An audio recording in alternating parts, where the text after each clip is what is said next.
Bihar board की 12वीं की परीक्षा परिणाम आने के बाद लालगंज के बच्चों, अभिभावकों और शिक्षकों में गजब का उत्साह है।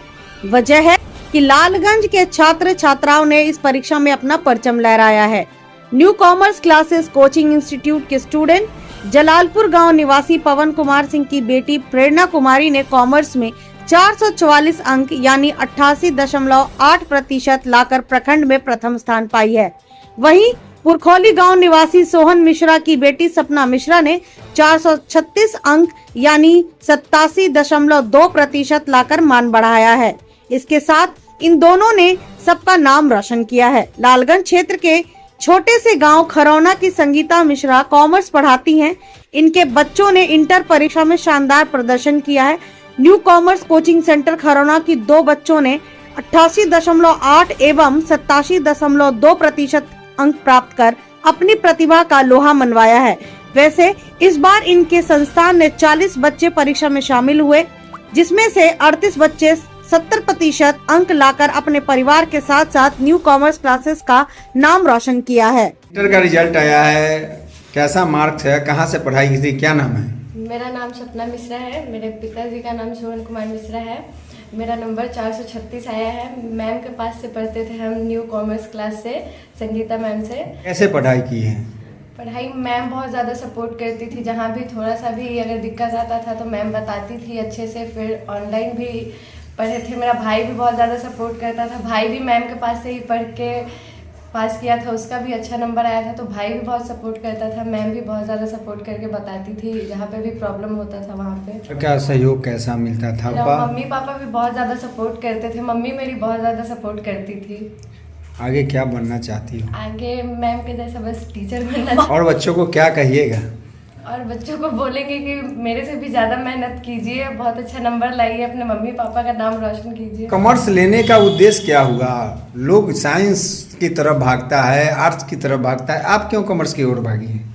पता नहीं, मेरा मतलब जैसे मेरा भाई पढ़ता था कॉमर्स, तो उसी की वजह से मेरा भी इंटरेस्ट थोड़ा कॉमर्स में ही ज़्यादा गया। आगे क्या बनना है? आगे बस टीचर बना रही है। क्या है? मेरा नाम प्रेरणा कुमारी है और रिजल्ट आने की खुशी में आज मिठाई खा। क्या चीज़ का रिजल्ट आया? इंटर का रिजल्ट आया, 444 नंबर है। क्या चीज़ से पढ़ाई की हो? कॉमर्स फैकल्टी है। अच्छा। पिताजी का नाम पवन कुमार एडवोकेट, जलालपुर लालगंज वैशाली से बिलोंग करते हैं।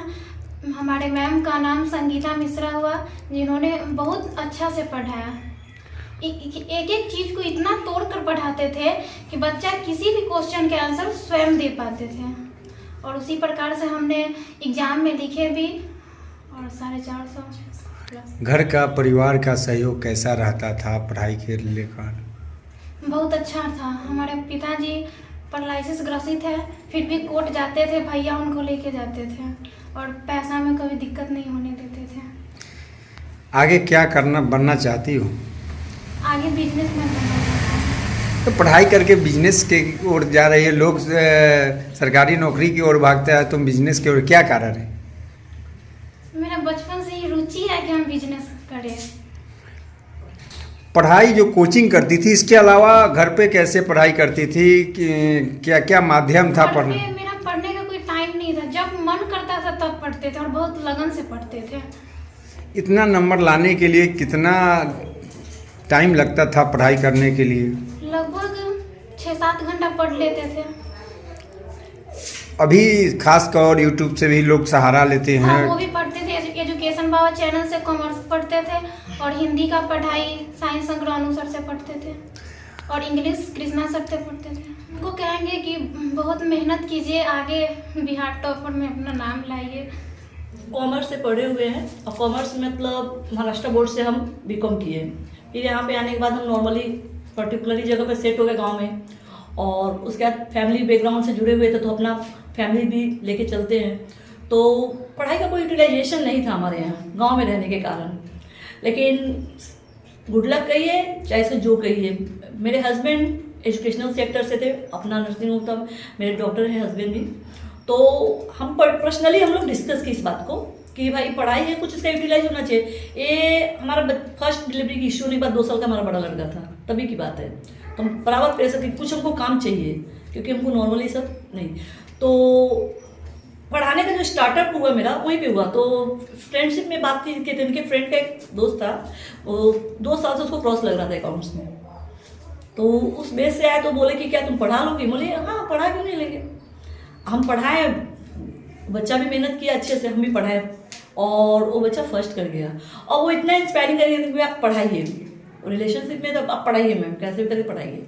और वो बच्चों के थ्रू 5 बच्चे और आए और पढ़ाने का। तो हमको एक स्टार्टअप मिल गया कि एजुकेशन का कुछ यूटिलाइजेशन होना जरूरी है, क्योंकि यहाँ पे तो पढ़े हुए हैं, उसका क्या यूटिलाइज करेंगे। तो हमको कॉमर्शियल सेक्टर का जॉब का तो कोई प्रोडिंग था नहीं, यहाँ पर कोई सर्कल था नहीं, ऑफिशियल था नहीं इस टाइप का, और पर्टिकुलर कोई तैयारी हम किए नहीं थे। हम एमकॉम फिर यहाँ पे ओपन यूनिवर्सिटी से किए। इस बार आपके कोचिंग में कितने बच्चे अपीयर हुए थे, क्या रिजल्ट? 40+। क्या रिजल्ट है? रिजल्ट A to Z सब फर्स्ट डिवीजन है। आपको बता देते बस 2 बच्चों का सडनली सेकंड डिवीजन, बाकी सब फर्स्ट डिवीजन है। और 1-2 जो हाईएस्ट मार्क्स स्कोरिंग किए सो। और मेरा पढ़ाने का भी जो तरीका है उसमें मेरा ज़्यादा फोकस इस बात पे रहता है कि बच्चा इंटर में किसी भी हाल में आपको फर्स्ट डिवीजन रिकवर करना ही है। ये मैटर नहीं रखता है कि बच्चा हाईएस्ट नंबर स्कोर, क्योंकि उसको 10+2 के बाद कोई भी बैचलर ही डिग्री पे काउंसलिंग उसका किया जाएगा, ये ज़्यादा मायने रखता है। तो हम पहले बच्चों को बोल देंगे तुमको किसी कीमत पे फर्स्ट डिवीजन स्कोर कर लेना है यहाँ पर। अब इसके बाद से या तो तुम कैरियर का पढ़ाई करोगे या बीकॉम करते हो चाहे एमकॉम करते हो तो आपका कैरियर लाइन का पढ़ाई हो जाएगा। लेकिन इंटर बेसिक होता है जो आपका सर्कलाइजेशन कर लेगा। तो इसमें फर्स्ट डिवीजन है, तो इस बात में हम ज़्यादा मोटिवेट करते हैं बच्चों को कि तुमको फर्स्ट ले ही लेना है। यहाँ पर 10th मैटर नहीं रखेगा फिलहाल के लिए, अब आपका इंटर मैटर रखेगा। इंटर का बेसिक पे बहुत सारे फॉर्म भरेंगे भी, इंटर के बेसिक बहुत सारे बच्चे तैयारी भी करते हैं, कॉम्पिटिशन का चाहे तो कुछ भी तैयारी करते हैं बच्चे। अभी बच्चों लोग शर्त करते हैं, आप एक महिला होकर कैसे कोचिंग चलाती हैं? इस विषय में फिर मैं वही बात पे आ रही, हमारे बच्चे से नहीं रहे, रियल बात है। हमारे बच्चों का बहुत जितना कंट्रीब्यूशन बताया वो बहुत कम है। हाँ है, थोड़े उम्र के हिसाब से बैचलर है तो रहता है, लेकिन इनका कभी कोई एक्टिविटीज अगर हम कह दें कि तुम्हारी इस एक्टिविटी से हमको प्रॉब्लम होने वाला है, क्योंकि हम हाउसवाइफ है, घर में रहते एक बहू के रूप में है, कहीं हमारा नाम खराब ना हो, क्योंकि तुम गाँव के अंदर आए, तुम हमारा बच्चा है। A to Z my child, मेरे जितने मेरे बच्चे हैं तुम मेरे नाम से जुड़े हो, तो ऐसा कोई कंप्लेन ये लोग नहीं। लेकिन अगर बोल दिए इतना पढ़ना तो पढ़ते, मेहनत में चाहे हर चीज़ को लेकर के सब कोशिश करते बच्चे हैं। और बच्चे को क्या प्रेरणा दीजिएगा, आने वाले बच्चे को? आने वाले बच्चों को हम सबसे बड़ी, आने वाले बच्चों को हम हर एजुकेशनल लाइन से हर बच्चों के लिए एक बार जरूर कहना चाहेंगे, अगर आप पढ़ रहे हैं, कोई भी पढ़ाई पढ़िए, नहीं कॉमर्स आर्ट्स साइंस एनीथिंग, आप पढ़ रहे हैं तो उसका यूज कीजिए, यूज कीजिए, क्योंकि आपको पढ़ के कुछ अगर यूज नहीं कर रहे तो मैटर ही नहीं रहता। एजुकेशन आपका समझिए कि एक तरह से कहीं पड़ा हुआ कचरे के समान हो जाएगा, उसका यूज होना चाहिए। और ये भी नहीं यूज, पढ़ाई पैसे से नहीं जुड़ा कि हम पढ़ लिए तो पैसा कमा लेंगे। पढ़ाई का यूटिलाइजेशन, रिप्रोडक्शन होना चाहिए, एजुकेशन ट्रांसफर होता है। हमको भी किसी ने तैयार किया है, हम भी किसी टीचर की दे रहे हैं, तो हम चाहते हैं कि अगला प्रोडक्शन हो वो भी उससे ज़्यादा ग्रोथ करे, उससे अगला वो भी ज़्यादा ग्रोथ करे, क्योंकि अब तो कॉम्पिटिशन भी ज़्यादा है ना, अब तो कंपटीशन नॉर्मल है नहीं, ज़्यादा आज के डेट में कंपटीशन देख ही रहे। बच्चे पढ़ने के बाद भी जॉब के लिए ज़्यादा बच्चे प्रेशर आए कि जॉब तुमको मिलना चाहिए। हमारे बच्चे बोल देते तुमको ये बनना है। तो एजुकेशन आज के डेट में इस चीज़ को लेकर, एजुकेशन का यूटिलाइजेशन बच्चे हमेशा दिमाग में रख के ही चले कि हमको एजुकेशन को कहाँ यूज करना है।